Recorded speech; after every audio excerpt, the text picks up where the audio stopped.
छत्रपती संभाजीनगरमध्ये विवाहितेला मारहाण आणि चटके देण्यात आले। तर सासू सासरा नणंद आणि दिराकडून ही मारहाण करण्यात आली आणि हे चटके देण्यात आले। करंट मशीनमधून चटके दिलेत असा पीडित महिलेचा आरोप आहे, विवाहितेचा आरोप आहे। आरोपींना कठोर शिक्षा व्हावी अशी पीडित मुलीच्या कुटुंबियांची त्यानंतर मागणी आहे। माहेरहून 25 लाख रुपये आणण्यासाठी सासरच्यांकडून तगादा लावला जात होता अशी माहिती देखील दिली जाते। क्या बताएंगे, कैसा हुआ था? पैसे की मांग की थी उन्होंने, हमने बोले नहीं देंगे। फिर सास नंदा ने, देवर ने, उन्होंने सबने मारे।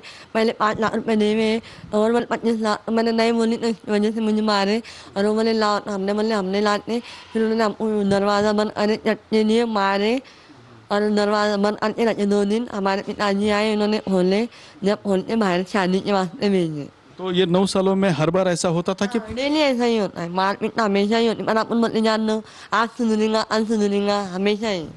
अब सहन करती रही। हाँ, क्या क्या होता था पहले? पहले भी ऐसी मार उठ, नंदा मारते थे, सास मारती थी, देवर जेठानी सब मारते थे। फोन जिन कुछ भी नहीं हमारे पास, और ना कोई आता है हमारे पास, और ना कुछ छुड़ाता है। यानी कि आपको ये जो हो रहा है, ये आपके मायके को बोलने के लिए वो फोन भी नहीं देते थे? नहीं, मैं 1 महीने में 15 दिन में इतनी बार फोन लाती हूँ। वो भी 2 मिनट, वो भी सब साथ में अड़े रहते हैं। क्या बोलती क्या नहीं, खाली 2 मिनट बात कर लेते। 7 महीने बच्चे मरे हुए। मर गए हाँ, उन्होंने मारे थे पेट में। पैसे वास्ते। ते तिच्या पोटावर ऊस मारलं होतं त्यानं, ऊस हां हां, उसकी वजह से मर गया वो। तर ही होती या महिलेने सांगितलेली कहाणी। तिच्यावरती प्रचंड अन्याय झालेला आहे। अगदी ती महिला गर्भवती असताना पोटावरती सुद्धा मारहाण करण्यात आली, त्यामुळे 7 महिन्याचा मुलगा सुद्धा दगावल्याचं सुद्धा या ठिकाणी सांगितल्याने एवढं सगळं होऊन सुद्धा पोलीस अजूनही आरोपीला अटक करत नसल्याची बाब सुद्धा या ठिकाणी निदर्शनास आलेली आहे। कॅमेरामन अमित अडेसोबत दत्ता कानवटे, TV9 मराठी, छत्रपती संभाजीनगर।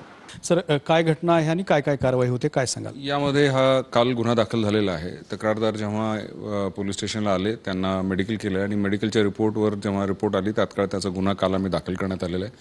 त्या गुन्ह्यामध्ये आम्ही CR नंबर 283/25 अनुसार BNS कायद्याचे 25, 127(1), 118, 115(2), 352, 35(1)(2), 351, 189(1), 191(2) आणि 190 BNS या कायद्यान्वये त्या जे तिच्या परिवाराचे सदस्य आहेत, ते सासरचे सदस्य आहेत, त्यांच्यावर गुन्हा दाखल करण्यात आलेला आहे। तपास चालू आहे। आरोपी तात्काळ अटक करण्याची कारवाई सुरू आहे। कॅमेरामन अमित अडेसोबत दत्ता कानवटे, TV9 मराठी, छत्रपती संभाजी।